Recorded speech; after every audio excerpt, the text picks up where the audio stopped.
Hello, everyone. Today we're going to be taking a look at an intellectual biography of Julian E. Zelizer. Starting with his early life, he was born December 6, 1969 in Union, New Jersey. His mother, Vivian Zelizer, is the Lloyd Cutson Professor of Sociology at Princeton University, and her studies focus primarily on the sociology of economics. His father, Gerald, is a local rabbi. In terms of educational career and influences, he got his bachelor's in history at Brandeis. He then followed that up with his doctorate in history at Johns Hopkins University. His dissertation, which I wasn't able to find a copy of, but I was able to find the name of it in the Johns Hopkins University newspaper of the time, was The Culture of the American State, Wilbur Mills and American Fiscal Policy, 1939 to 76. And one of his largest influences comes from his mother. When he was just 10 years old, she published Morals and Markets, the Development of Life Insurance in the United States, which Zelizer himself would then focus on Medicare, Medicaid, and the insurance company a lot throughout his publications. So his mother has had a large influence on his work. In terms of his career accomplishments, he is a member of the Society of American Historians, Organization of American Historians Distinguished Lecturer. He's received fellowships from Brookings, Guggenheim, and the New America Foundation.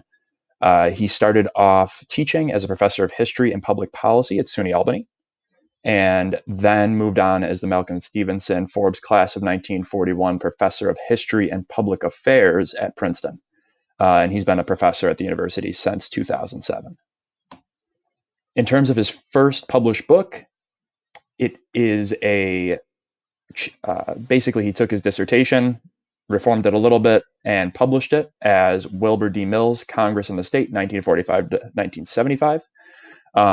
Basically looked at how the federal government was able to stand against such heavy public pushback to a new tax system, but was able to still get it passed in the 40s, 50s, and 60s. His focus on Wilbur Mills and the House Ways and Means Committee, Wilbur Mills has been called the most powerful man in Washington with his time there, and wanted to show that Wilbur Mills in Congress took the initiative and were able to fight back against public opinion to pass this extensive tax policy and how that came to be. He wanted to show Wilbur Mills through a political lens. Unfortunately, his reputation was a bit tarnished due to a drinking and driving incident and a Argentinian stripper who was found while he was married with him. Zelizer wanted to disassociate him from those scandals and show him for the pretty much tactical politician that he was. The book would go on to win the Organization of American Historians Alice W. Hawley Prize for the best book on political economy, politics, and institutions of the modern United States. And slightly ironically, it would win the Lyndon B. Johnson Foundation's D.B. Hardman Prize for the best publication on Congress.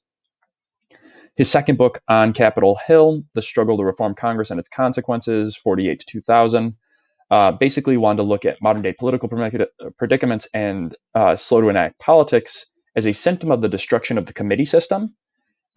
He wanted to show that after the committee system was dismantled, mass reforms and pushes for deregulation and more regulation in certain areas led to this modern day logical mixing of centralized and decentralized power within government, which has led to periods of very slow to enact policy.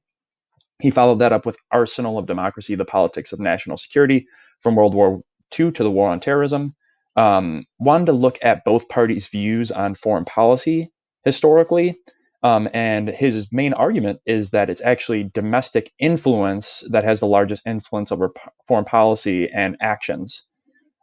He wanted to show that Democrats have flip-flopped between different perspectives on foreign policy, and the Democratic president at whatever time the party is settled on this sort of view will enact according to domestic pressures. And he wanted to show also that Republicans have tended to be isolationists in terms of party politics, but have also been interventionists when the timing is necessary, and showing the way that the parties have adapted over time and how those domestic political influences have actually shaped larger foreign policy. This book would go on to win the D.B. Hardman Prize for the best book on Congress, a award that Zelizer is used to. He would then write a biography, basically, as part of the American President series on Jimmy Carter. And what he wanted to do with his book on Jimmy Carter was not focus on Jimmy Carter as a failed president, but he actually wanted to focus on him as an outsider and show that Carter came into office and had these outsider progressive ideas and tried to implement them through policy. It actually ended up alienating key Democrats in Congress who would then not support his policy, and led to such a slow enactment and minimal enactment of policy on throughout Carter's presidency, which has made him look relatively ineffective, and he was. But Zelizer wanted to show it through Congress's perspective, and Carter being an outsider and being stymied by Congress in terms of policy passing, not just on him being a bad president. He then wrote Conservatives in Power and edited it. The Reagan years, 81 to 89, wanted to show just how much force needed to be put forward by conservatives to dismantle this sort of liberal foundation within the US government. And he used primary documents to show Reagan's concentrated efforts on dismantling these liberal foundations, these liberal institutions, and making it more conservative. He also focuses on some later presidents and their influence as well, such as the Bushes. And he wanted to show how that conservative influence has held now the same way the liberal influence previously had into the modern day. He then wrote Governing America, The Revival of Political History. Zelizer wanted to break the presidential synthesis and bring a historiographical approach to political history and revitalization. His main argument is for a much larger focus on social history and the use of political science to show that democratic institutions are the backbone of society, and also that Congress is the main reason for policy, and that presidents almost over the entirety of the history of the country have not been as powerful as they are typically perceived. Then we get to the book for the week, The Fierce Urgency of Now, Lyndon B. Johnson, Congress and the Battle for the Great Society. He mainly wanted to focus with this book that while LBJ was very persuasive, perceptive, strong-arming, forceful, it all came down to Congress. Well, Congress and the social movements of the time that allowed for the passing of the Great Society legislation. Congress was the majority that allowed the legislation to get passed, and social movements put the pressure. The civil rights movements and other movements were putting pressure on politicians to get progressive legislation through. Zelizer does not mean to undermine LBJ by any means, but he wants to show he had the political savvy to notice the time was right to pass Great Society legislation. But if it wasn't for the progressive majority in Congress and the mounting pressure of social movements, LBJ would have run into the same congressional walls as former presidents and would not have been able to get that amount of policy through and that progressive policy through. So in terms of Zelizer's stated arguments and reasons for writing the book, it's taken directly from his book talk on C-SPAN. He said that Johnson's role is exaggerated. He's not this all-powerful being who was able to strong-arm Congress into passing mass amounts of progressive legislation. He was a savvy politician who knew the time was right to pass such policy.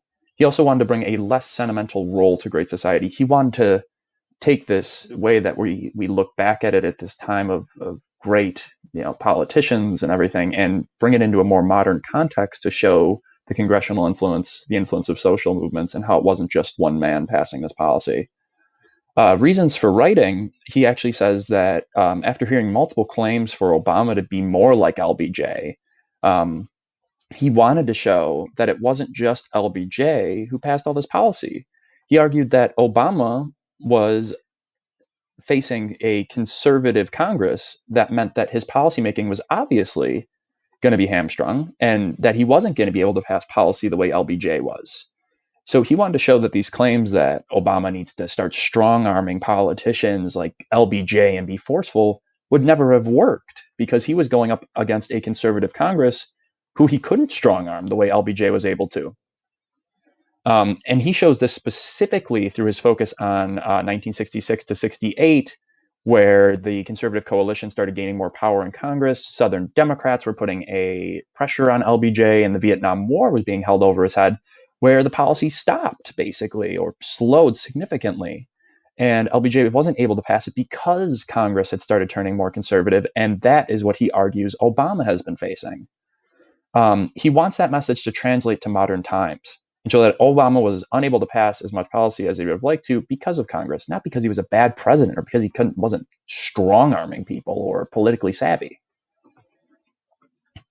After The Fierce Urgency of Now, he wrote or edited The Media Nation, The Political History of News in Modern America, basically looked at the last 130 years of media and put them in a political and cultural context of the time in which they existed to show any readers that its media has had such an immense influence on political history, and show the effect it has had on popular culture and politics, the way that campaigning and ads and everything have influenced different elections and our perception of politics.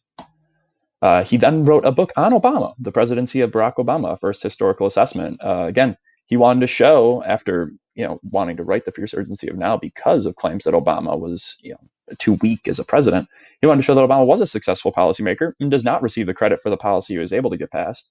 And he also wanted to show that Obama was hampered by a Republican-controlled Congress in his second term, which led to him not being able to pass the policy he may have wanted to.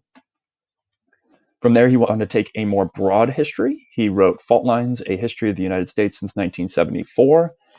He analyzed the growing polarization in American society and mainly found that conservatives use specific techniques to undermine the Democrats and perpetuate their ideas. And these sort of tactics further forced the parties left and right. People had to take sides and start this more dogmatic party thinking instead of a more centralized or overlapping of ideas. And that led to polarization within the actual citizens of the United States as well.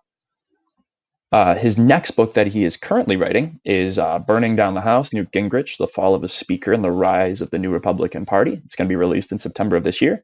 The synopsis shows that Zelizer wants to focus on how the incendiary rhetoric and tactics that Newt Gingrich used set the Republican Party on its modern-day path, and also how those directed political attacks and this sort of rhetoric translate into the modern day and created these stark political divisions and these sort of political battles that would follow. Outside of just books, Zelizer is just very pervasive in media.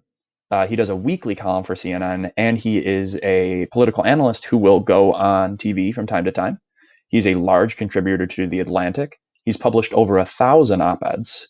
He's done 159 episodes of his podcast called Politics and Polling, and he's a contributor to the NPR podcast Here and Now.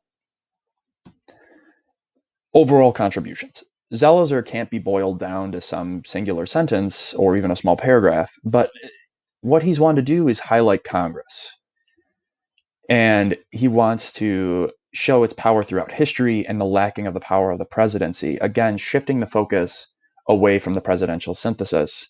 He's framed political history as well through taxation, media, and new looks at old figures to revitalize the study of political history and bring it in to the forefront of historical inquiry. And he's worked to take the focus away from the accomplishments of great men and instead focus on political history through the lens of social history and lesser known actors. Thank you for your time. I will share this PowerPoint with everybody here. I have some links. I have his book talk on C-SPAN, his podcast page, his CNN page, and a large amount of Zelizer's books are actually available on the UB libraries. So thank you, everyone, and goodbye.